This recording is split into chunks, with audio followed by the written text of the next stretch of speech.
Hello，大家好，我是 DP。今天我们来聊一聊如何在申请到 DeepSeek 的 API Key 以后，使用 LobChat 来调用 DeepSeek 的 API Key。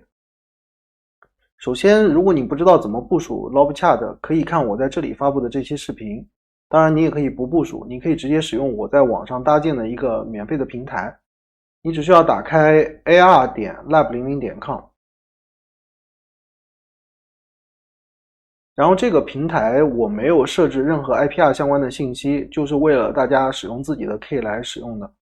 如果你一打开了时候是英文的，就像我这样来改一下中文，点左上角，然后选第二个 Setting 设置，然后在这边语言选简体中文，好，它就刷新过来了。然后这时候你不用离开，直接点语言模型，上面有一个 OpenAI 把它关掉，然后这边有这个也给它关掉。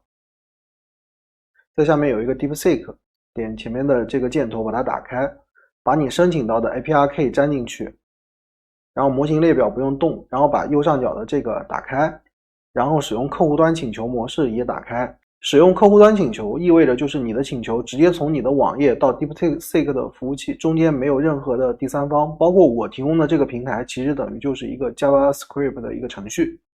好的，现在回到聊天这边。然后这边的模型直接选 DeepSeek V3， 然后我们给它一个问题。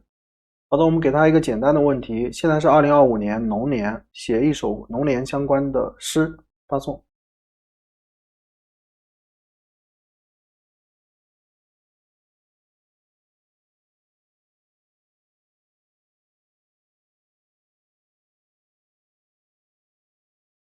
这个过程我没有做任何的加减速呀，大家可以看到这个 V3 的速度还是可以的。